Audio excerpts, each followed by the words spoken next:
I've worked, having worked here for a year, and I'm still learning new little tricks and nuances that are in the system and ways to make my life easier.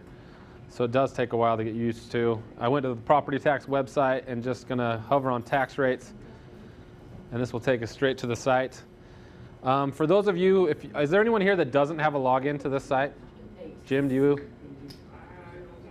Most of the information, if you log in under guest, you can get basic information. But if you go in there and it's not letting you do certain things or you can't get certain information, let's get you a login, and it will allow you to see and do a little bit more. Now, when you log in, the treasurers, the auditors, the assessors, that we give them certain roles, certain abilities to do different things. So the auditor can go in there and have access to change certain things. The treasurer can only change the 750 and so on, because we don't want people messing with the data.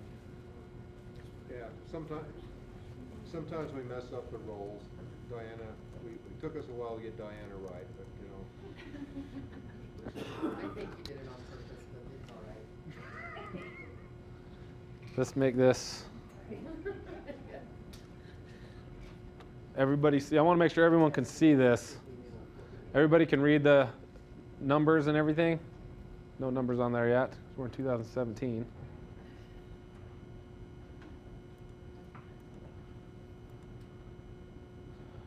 Anybody want me to pick on their county? Sure, go for it. Ginger doesn't mind. All right, this is our basic rate detail screen. This is the default screen for most people. If you, sometimes if you're the auditor, assessor, or treasurer specifically, it will take you directly to your 233B or 750 or 697. But this is the rate detail screen that has all the information on it for the most part that we need to calculate the certified tax rate. If you get sent to a different part of the system, you come on, hover over View, come down here and click on Rate Detail. Within that, you can pick your different counties. Scroll down, we got all the counties, and we have all your entities. You can see here Beaver doesn't have very many, which is very nice for them. Hey Marilyn, you asked that question. This is where you can see all your entities for Florida. Just scroll down and you'll see all of the tax. I keep getting this pop-up for a message. We have this open tax rate messenger up here. If you can go in here if you're logged in, and you can see other people that are logged in. So Tom Cotter sent me a message because he saw that I was logged in. So I'll have to get back to him on that one. But you can see if there's anyone on our staff. It shows me right here. So Tom must have saw that I was online and wanted to send me a message. So that can be useful, or you can just send us an email. So you can also go to different years. We're in 2014 because if we went to 2015, we don't have all the data yet. You can see the real number right here, and the centrally assessed number hasn't been put in. That's the 697 number that we're going to be putting in here in the next week. So if we went back and looked at 2014, let me know if I go too fast or if something doesn't make sense. I'm going to try to walk you through. Here we have our real, personal, and central property for the current year. So this would have been for 2014, last year about this time. This personal property number right there, the 37 million, what year is that? That would have been end of the year 2013's number, which would make the prior year end 37 million right there, 2012, even though these are 2013 numbers. So personal property is always a year behind. Why? That's just the way they do it. Because personal property comes in at a different time. It's run a little bit differently than the real property, and they decided that that's what they were going to do, and that's the number they wanted to use. Right here, current year minus previous year. This is kind of how we get to the new growth. This is how we get to the new growth number. It takes this minus this, puts it in that column. So from 2013 to 2014, property went up almost $3 million in the real property. Centrally assessed was lowered a little bit, and your centrally personal, sorry, and the centrally assessed went up $77 million. Now, so if you go down here, that means this is their That's how much their value changed. $80 million from one year to the next. Pat was telling me earlier today that we believe, we haven't looked into the numbers so they're not finalized, but we're looking at almost $350 million increase in centrally assessed. Somewhere in there. So this would be $350 million, which, that's creepy. It's the door. So this is the number that changes. So in order to get to the new growth, we have to minus out reappraisal. Our reappraisal number is up there on the right, which is, so the assessor from Beaver last year said, I reappraised, the values changed 1.9 million. So that 80 million minus the 1.9, that gives us our new growth number right there, 79 million. And so that's how much new growth they had in Beaver County. But then they take that, times it by the collection rate of 91, and that gives us the 73 million in new growth. Does that make sense to everyone? So that's kind of how that flows, and that's how we get to our new growth number. Right here we have our Board of Equalization adjustment, which is 3-year adjustment. I always get confused with the 3 and the 5s. 3-year adjustment. You can see here, these are our totals. We have 1,077 million in property value. That comes over here, and you add in. Is that an average, or is that just an addition in 3 3-year years? average. 3-year average. 3-year average.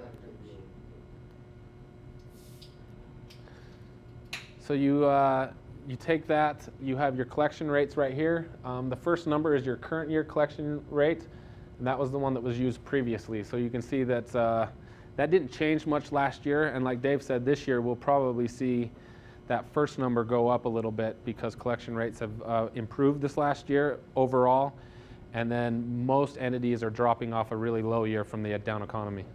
So how much of this information do we have that we put in? Do we get copies of like the treasurer's report, which I'm assuming that collection rate comes from, or is it automatically calculated? Do you put it in?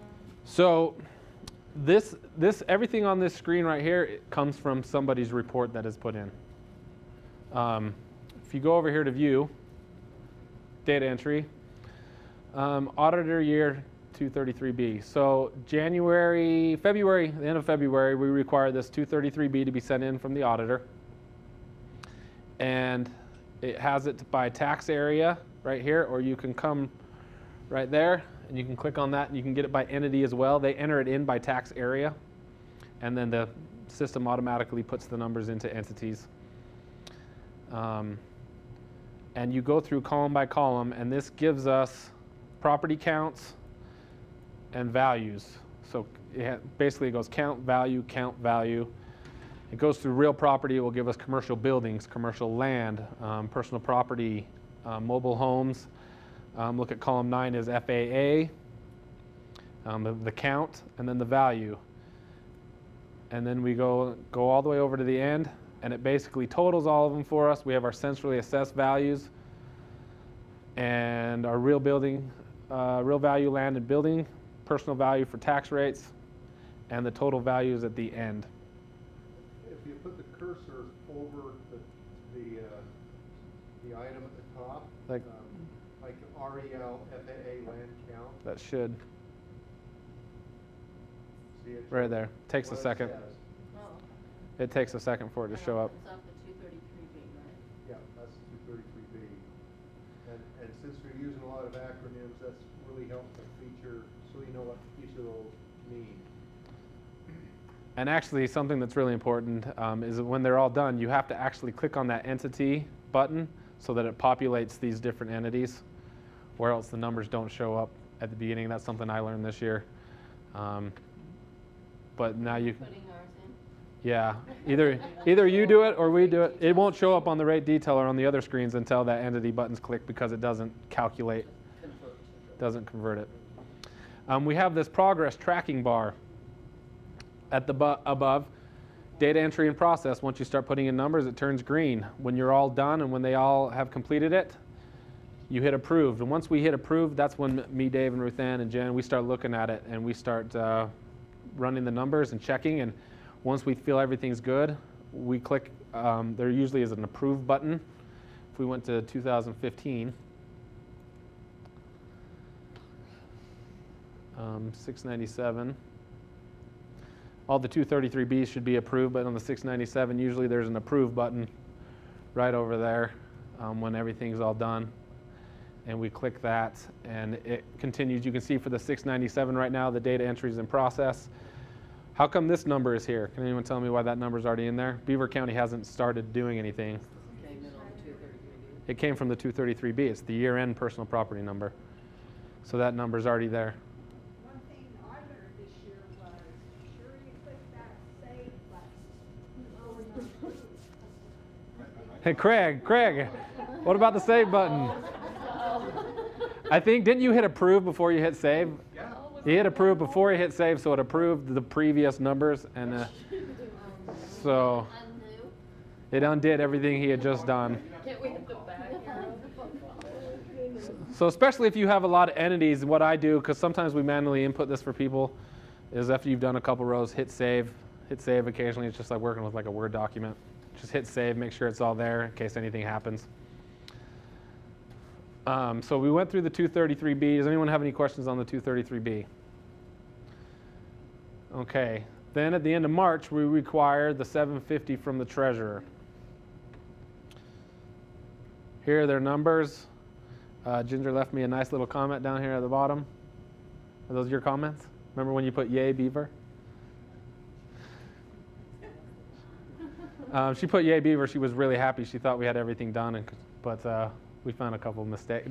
We find mistakes with everybody, so we went back and fixed it and took care of it before we clicked approve. That's actually why this is yellow. We had to hit demote and go back and fix some errors. Pretty common. But with the 750, the main thing that we get from the 750 is what, Craig? Collection percentage. The collection rate. So if you, at the beginning, these are your values that should match up with your 233B. Value should be the same. Don't show that report. That There, report's yeah, full. the 233.7. You like that report? We love it. No, 120. All right, so you hover over reports. And you can get over here to the 750, 230B, 233B. And what we like to see is zeros over here. If we don't see zeros, most likely we're giving you a call. Something as minimal as that that 1,000. We try to explain it, but if we can't, sometimes there's just weird rounding issues, or everybody's computer system rounds differently. Every county has their own procedures with rounding. So we like to see 0%, and if we don't, that's when we call. We usually ask, does it move the needle? That's my phrase, anyway. Does it move the needle?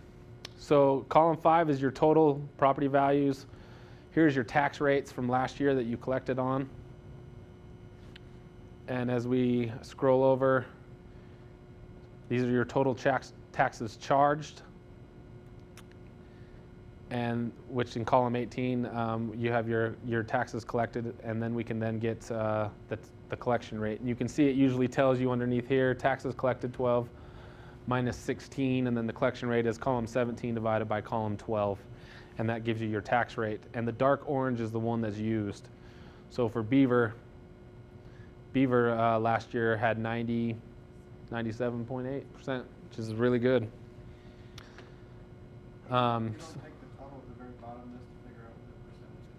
Like you could take the 17 and take the column, so 10,983 divided by column 12, which is off the screen. You get an overall.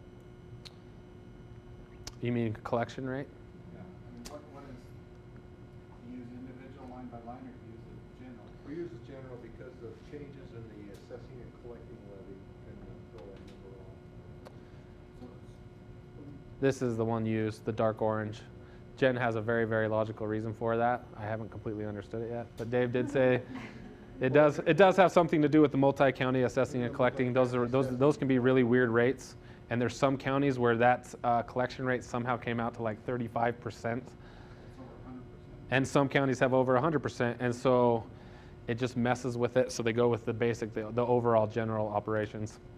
But I mean, they're all so close. They're all 97 points, whatever. So, but this does give us our net distribution over here. And I know the treasurers and the accountants really like that to add up. Doesn't always, and the reason why it wouldn't necessarily all add up is this new column that we added, which is the tax increment paid, which is if you don't have any CDRAs, you'll have nothing in there, which Beaver didn't this year, but will in the future. If you had to write a check to a CDRA, that's where that money goes, is right here. And that gets broken out. Any questions on the 750 without getting too into it? So now, due next week is the 697. If we go to last year, these are last year's values. This is, like it says, is 2013's personal property number. Any CDRA information goes in column 6 through 10. If you don't have a CDRA, it's going to be 0. These are your reappraisal numbers, and I was just talking with Pat on that. Trying to figure out, he knows his new growth number really well, and he knows that it's accurate. So we're basically saying if you have $200,000 in 2014, in 2015 your value went up to $250,000, which is a change of $50,000. If you had $25,000 in new growth, and he knows that, how much is in reappraisal? Changed 50,000. 25. And in some cases, even the new growth might be high. It might be $100,000. And if the value only changed 50,000, now you have a negative 50,000 reappraisal. Does that make sense? So we figured it out that he has to back into that reappraisal number to get the numbers to work out. And some of that is due to FAA. The values in FAA can change, and if those come down, then your adjustment comes down. And yeah, and it really brings down. It really brings down this factoring or legislative court order. These columns all kind of act the same. We're trying to figure out what FAA means. There you go. FAA, Greenbelt, Let's say Greenbelt. But it's Farmland Assessment. Farmland Assessment Act, FAA. I'm back with you now. Are ya? All right. So So the information for this comes from that CD that Dave brought out and the report from the assessors. that they yeah, did so on the 22nd. the CD that Marilyn is referring to is the centrally assessed numbers that Paul Brethauer and his group delivered over the last 2 weeks. They deliver a CD or a book with all the centrally assessed values for your county. Those then have to be put into tax areas and put into your systems and your accounts, and then that's how we get this number right here in column 4, because then you then enter that. The real property number, personal property number is already put there, but the real property number you need to get, the auditor would need to get from the assessors, as well as the reappraisal numbers, any factoring or legislative adjustments that they think they've made throughout the course of the year. That's not going to be on that report that they said they finished last week. They should be able to get you that number however they get it to you. The assessor should. That's why it was kind of a little bit tricky, is the assessor actually has to give you, the auditor, the numbers to put this in. So the auditor is responsible to make sure this gets done, but the assessor has all the data. So some counties it works both ways. They both work on it. Pat, have you had any issues with the 697 and trying to get the data in? Do you do it? You said the auditor does it for you. No. Or do you get? I do it. You input it. Yeah, she does a central assessment. We do everything else. So that's where we come back into the cooperation and working together and making. She's one of Yeah, the auditor is the one that hits the final approve button and has the ability. The assessor probably and shouldn't have the ability to click the approve button.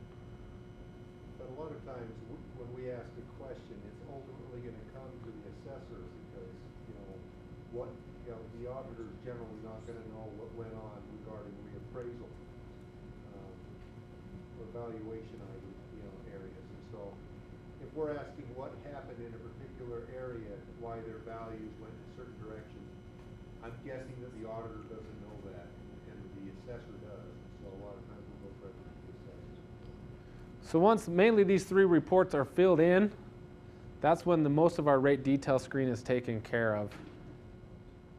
Our data is now, it transfers over into the screen, and over here it then spits out the certified tax rate value, 984 million. That's your certified tax rate value.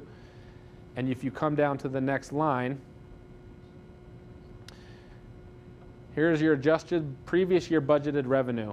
And how would we get the adjusted? Why does it say adjusted previous year? You have your revenue from last year. Huh?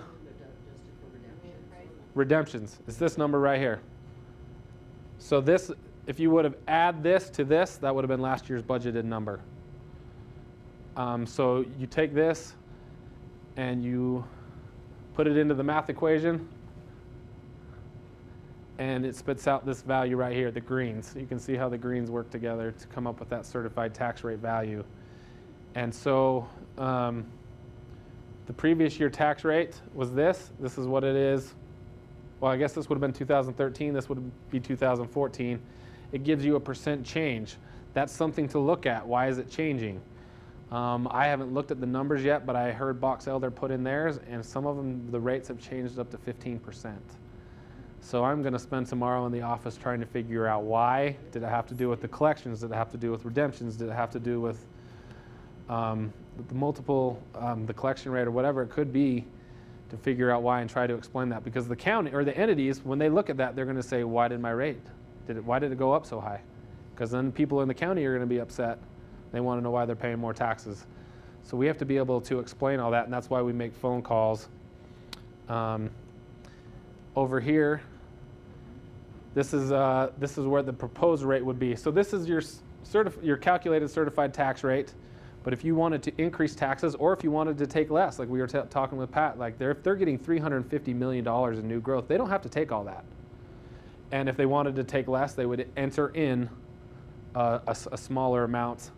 Or when you do your budgets, when your budgets are approved, if your budget's way below what we're going to give you, then you would enter in the calculated budgeted revenue. And this is all done on the 693 screen, and it transfers over into here. So if I take you to the 693 screen, up here, go to data entry,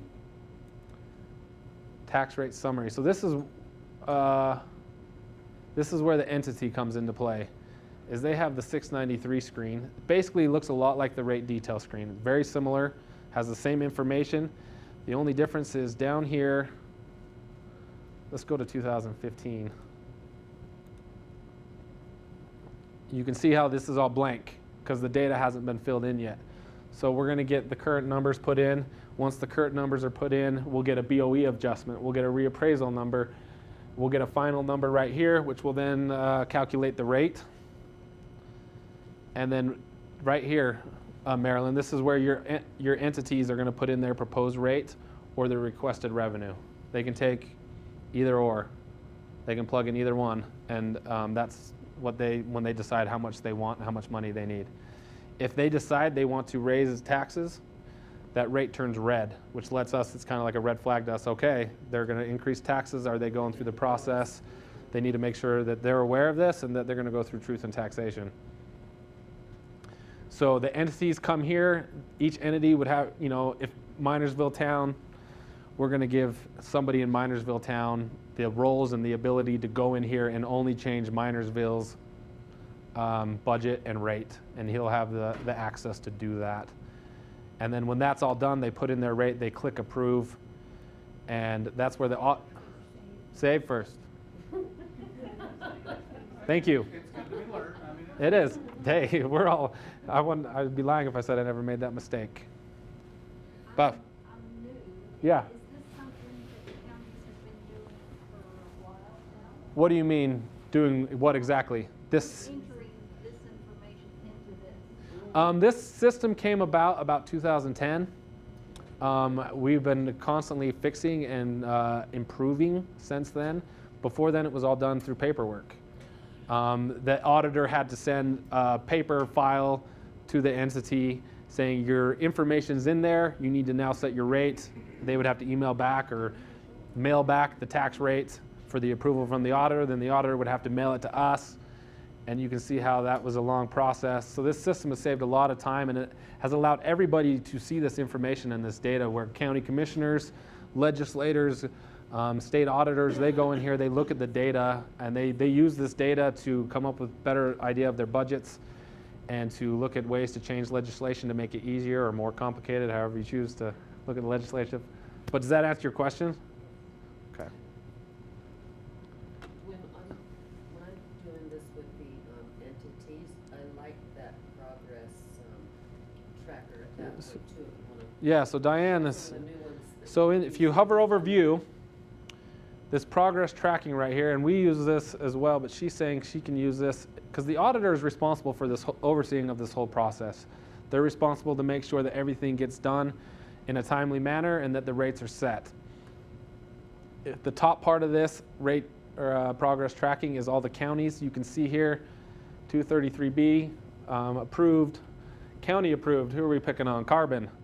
Carbon 750 has not been state approved yet. There might be some issues. And over here with the 697, most of those are just data entered because people are going to be working on those next week. We do have Canes in. So we do have some progress, but you can come down here to the entity. So you would change the county by going up here. So if you went to cash, down here at the bottom, Well, if you look at 2014, then they can see what it looks like when it's all green. finalized. We finalized all the rates in 2014. If you come down here to the bottom, it has the dates of when everybody did their job, and it helps us keep track. So she was saying as the auditor's office, she likes to go in here and she can keep track and be like, okay, what entity hasn't set their rate yet? Who do I need to start bugging? Because from June 8th to June 22nd, that needs to be done.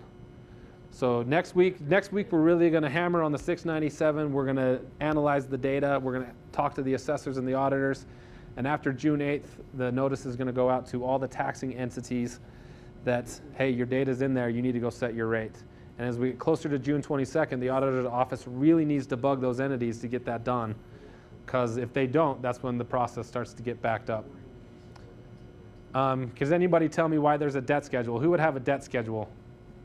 That your school districts and School district, someone that's taken out a bond. Mhm, And so we collect those and make sure that they're telling us the truth, and that somebody's bond that isn't up isn't still trying to assess that levy. We're kind of running short on time. Is there anything specific anyone would want to know? This reports is very useful. We went through one of them, but it's a way to go through and really analyze the data. It compares different numbers. You have your new growth analysis. You can compare 697s to 750s and 750s to 233Bs. Gives you different percentages, and that's what we do. We take these reports and we throw them all into Excel, and we have just Excels on all your counties with just multiple tabs trying to make sure that these rates are as close as possible. You probably could find a mistake in any one, I'm sure, but we're trying to get them down to as close as possible so that we're being fair and equitable with all the taxpayers. Just show the collection rate history. Okay. As an example of our view. I would be interested in a county-wide collection rate, so you can rack and see what you're doing by county. You know, just like you did on that summary, just how different counties are you're scoring. Because you can do it by going individually. Yeah, and so this is what I went to view collection rate history, and you can see here, it takes the 5 years. It has all of them in there, but it gives us 5 years. That would be your 5-year average. Up here, we can override it if we thought there was some mistake. Sometimes when a new entity comes up and we need to come up with some history for that, there is ways for us to override. You can see down here when it first started, we put in a little bit of an override. But what Dave was saying, and this doesn't work well for this entity, but let's try. Cache County is just good, but most people had really low collections right here when the economy bottomed out, and that's what Dave's talking about when we get 2015s in there with a really high rate, we're going to be dropping off some of those lower rates. I mean, even here, you'll be dropping off the 96s and adding a 98 or a 99. But that's actually really impressive for a collection rate. But you also have the ability to look at redemption history. If you go over to view, click on redemption, it then gives you, There we go. not very high numbers for a small town, but that's their, they don't have, if they have a high collection rate, are you going to have a very high redemption? No, they're not collecting very much in delinquent taxes. So like I said, there is so much information on here. There are so many ways, and give us a call. We can walk you through stuff. We can help you understand how things are flowing. Like I said, we're doing this for a year, and I'm learning every day how the system works. And you guys, a lot of you only use this once a year. So I understand that it can be confusing when you haven't done it in a year, and all of a sudden you're going back in to look at numbers and trying to remember what they all mean. So feel free to give us a call and let us know.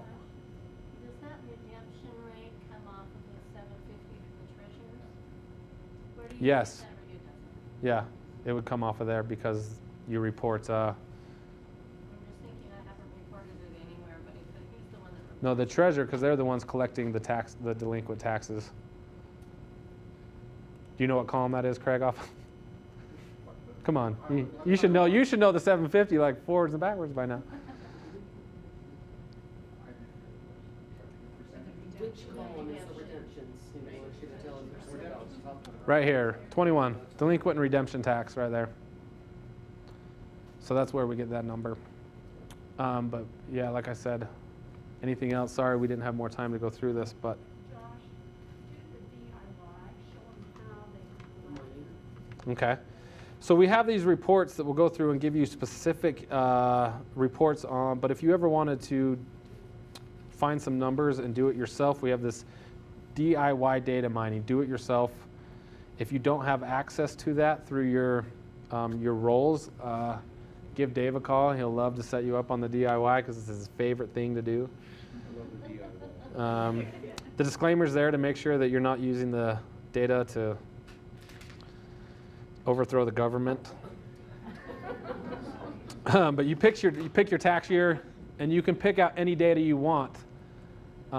You can pick it off of the 697, the 233B, or the 750. Go in there, pick any column you want, the data you want. If you wanted current tax rate, you click on it, come down here, pick your county, Carbon County, your counties, over here, entities that levy. And it will spit out some numbers for you. And then once those numbers spit out, there's nothing there. Sometimes, like I said, it doesn't always work perfectly. If it doesn't work, go back in, redo it. The numbers will hopefully come up, and then you can export them to Excel right here, so you can put them into your own spreadsheets. And we do that a lot so that we can compare data. Someone mentioned, the idea of getting all the collection rates for each county. We don't have a specific report that'll show that, but with the DIY, you just select all the counties and show collection rate in the 750, and you can show it for each county. Then you can input it into your own spreadsheet, and you can manipulate it the way you want. That was you, Craig, right? So did you get how to do that? So it's a really cool feature. So, but I understand that this is a lot, and you guys are going to go home and forget. So call us. We'll walk you through it, and we can help you out.